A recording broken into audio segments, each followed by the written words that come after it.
Also ich schaue auf die Zeit, als der Zweite Weltkrieg beendet war und in Europa Grenzen gezogen wurden. Sie, die Frau aus der Messestadt in Sachsen, ist über die Trennlinie gegangen. Gewandert, kann man sagen. Mit Rucksack über eine offene Landschaft, mit Blick auf den Brocken und im Vertrauen darauf, dass der Weg sie führt und dass die Wanderer vor ihr das gleiche Ziel haben wie sie, den Westen.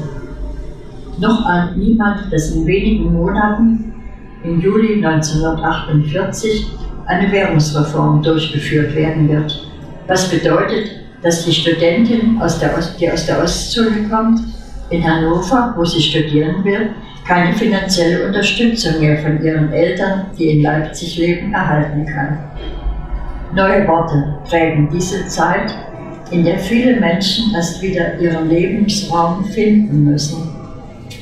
Grüne Grenze, Flüchtlinge, Vertriebene, Zuzugsgenehmigung, Besatzung, Wohnraumbewirtschaftung, Spätheimkehrer. Es ist genug an Plage und an Freude. Ein neues Jahrtausend ist angebrochen. Hoffentlich wird es friedlich sein. Da schlägt unerwartet der Blitz ein. Terror, sagt die Frau, die im Bus vor mir sitzt und sich halb zu mir umgedreht hat. Die Fahrgäste, sonst distanziert, reden heute miteinander. Eine wogende, gedämpfte Stimmung. Haben Sie es auch gesehen? Nichts gesehen, was war? Man wagt es kaum auszusprechen. Das World Trade Center in New York ist zerstört. Die Türme sind zusammengesackt. Und tatsächlich, als ich zu Hause den Fernseher anstellte, sehe ich es. Immer wieder, unendlich oft wiederholt, schleudern sich die Flugzeuge in die zwei Türme, sodass sie zerbrechen. In jeder Zeitung in den nächsten Tagen, in jeder Nachricht immer wieder der Horror der ganze Horror vor der Welt abgespielt.